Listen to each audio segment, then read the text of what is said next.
নমস্কার, আপনারা দেখছেন সংকেত মিডিয়া, সোজা কথা সহজভাবে। নমস্কার, শুভ সকাল। আজ ঈশ্বর কথার ৫৪তম পর্বে শ্রী শ্রী রামকৃষ্ণ কথামৃত। তব কথামৃতং তপ্ত জীবনং কবিভিরীতং কলমশাপহং শ্রবণমঙ্গলম শ্রীমদাততং দুর্বিঘ্নন্তি যে ভুরিদা জনা। ওম স্থাপকায় চ ধর্মস্য সর্বধর্মস্বরূপিণে অবতার বরিষ্ঠায় রামকৃষ্ণায় তে নমঃ। শ্রীরামকৃষ্ণ বিদ্যাসাগর সকাশে। এর আগের দিন বিদ্যাসাগর উনি ঈশ্বর বা আধ্যাত্মিকতা সম্পর্কে কি কি বোঝেন, মাস্টারমশাই কি শুনেছেন সেটা বলছিলেন। একটা জায়গায় আমরা শেষ করেছিলাম, উনি খুব চিঠি লিখতেন। তখনকার দিনে ব্যক্তিগত পত্রের খুব প্রয়োজনীয়তা ছিল। তিনি যখনই চিঠি লিখতেন, চিঠির শুরুতে শ্রী শ্রী হরি শরণম এই কথাটা লিখতেন। মাস্টার আর একদিন তাহার মুখে শুনিয়াছিলেন তিনি ঈশ্বর সম্বন্ধে কিরূপ ভাবেন। বিদ্যাসাগর বলিয়াছিলেন, তাকে তো জানবার জো নেই, তাহলে এখন কর্তব্য কি? আমার মতে কর্তব্য আমাদের নিজেদের এরূপ হওয়া উচিত যে সকলে যদি সেরূপ হয় পৃথিবী স্বর্গ হয়ে পড়বে। প্রত্যেকের চেষ্টা করা উচিত যাতে জগতের মঙ্গল হয়। বিদ্যা ও অবিদ্যার কথা কহিতে কহিতে ঠাকুর শ্রীরামকৃষ্ণ ব্রহ্মজ্ঞানের কথা কহিতেছেন। বিদ্যাসাগর মহাপণ্ডিত স্বরদর্শন পাঠ করিয়া দেখিয়াছেন, বুঝি ঈশ্বরের বিষয় কিছুই জানা যায় না। উত্তরে শ্রীরামকৃষ্ণ বলছেন, ব্রহ্ম বিদ্যা ও অবিদ্যার পার, তিনি মায়াতীত। ব্রহ্ম নির্লিপ্ত, জীবেরই সুখ দুঃখাদি। এই জগতে বিদ্যা মায়া অবিদ্যা মায়া দুই আছে, জ্ঞান ভক্তি আছে, আবার কামিনী কাঞ্চনও আছে, সৎ আছে অসৎ আছে, ভালোও আছে মন্দও আছে, কিন্তু ব্রহ্ম নির্লিপ্ত। ভালো মন্দ জীবের পক্ষে, সৎ অসৎ জীবের পক্ষে, তারও কিছু হয় না। যেমন প্রদীপের সম্মুখে কেউ বা ভাগবত পড়ছে, কেউ বা জাল বুনছে, প্রদীপ নির্লিপ্ত। সূর্য শিষ্টের উপর আলো দেয়, আবার দুষ্টের উপরও আলো দেয়। যদি বলো দুঃখ, পাপ, অশান্তি এ সকল তবে কি? তার উত্তর এই যে এসব জীবের পক্ষে ব্রহ্ম নির্লিপ্ত। সাপের ভিতর বিষ আছে, অন্যকে কামড়ালে মরে যায়, সাপের কিন্তু কিছু হয় না। ব্রহ্ম অনির্বচনীয়, অবাক্যদেশম। ব্রহ্ম যে কি মুখে বলা যায় না। সব জিনিস উচ্ছিষ্ট হয়ে গেছে, বেদ, পুরাণ, তন্ত্র, স্বরদর্শন সব এঁঠো হয়ে গেছে, মুখে পড়া হয়েছে, মুখে উচ্চারিত হয়েছে, তাই এঁঠো হয়েছে। কিন্তু একটি জিনিস কেবল উচ্ছিষ্ট হয়নি, সেই জিনিসটি ব্রহ্ম। ব্রহ্ম যে কি আজ পর্যন্ত কেউ মুখে বলতে পারে নাই। বিদ্যাসাগর মহাশয় বন্ধুদের প্রতি চেয়ে বললেন, বাহ, এটি তো বেশ কথা, আজ একটি নতুন কথা শিখলাম।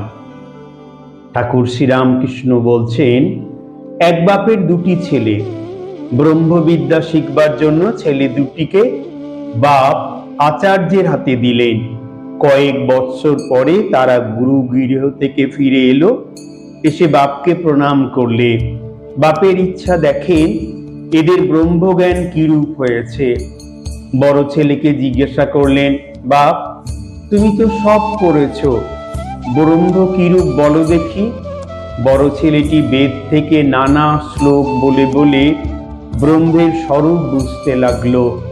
বাপ চুপ করে রইলেন। যখন ছোট ছেলেকে জিজ্ঞাসা করলেন, সে হেঁট মুখে চুপ করে রইল, মুখে কোনো কথা নয়।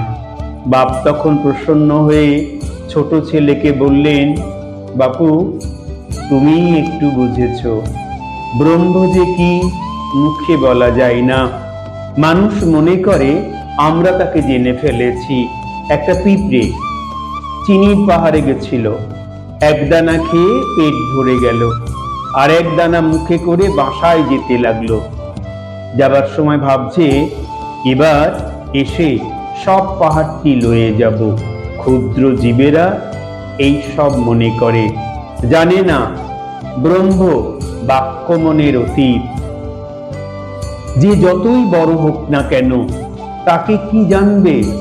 সুখদেবাদী না হয় দেও পিঁপড়ে, চিনি ৮-১০টা দানা না হয় মুখে করুক।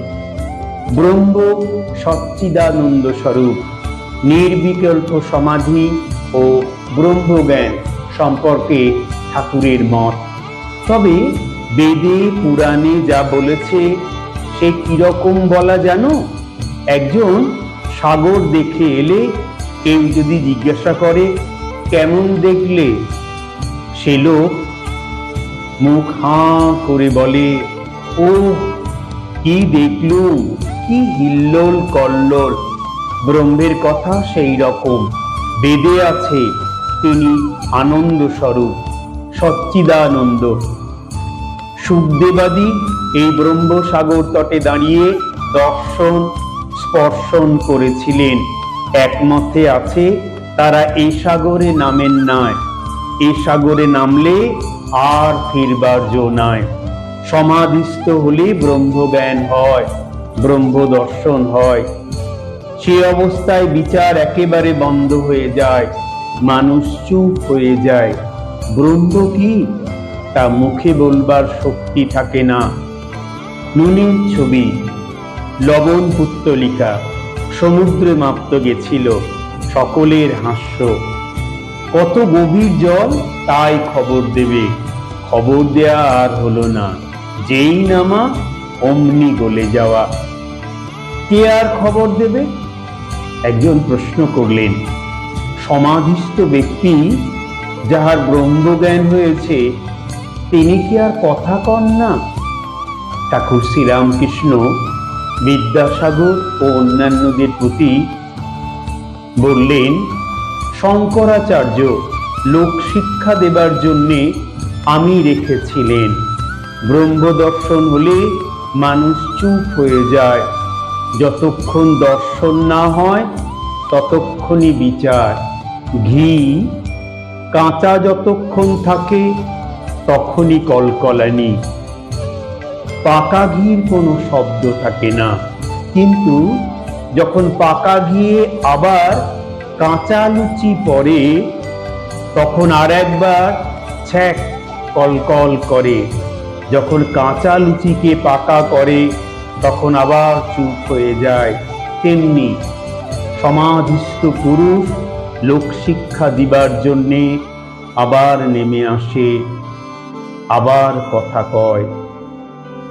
এই কথায় ঠাকুর আরো অনেক উদাহরণ দিয়ে আমাদেরকে বুঝিয়েছেন। পরবর্তী কোনো শ্রীরামকৃষ্ণ কথামৃত পাঠে সেই প্রসঙ্গে বলবো। আজ এই পর্যন্তই। ঠাকুরের আশীর্বাদী হাত আপনাদের মাথায় পড়ুক। খুব ভালো থাকুন। আগামী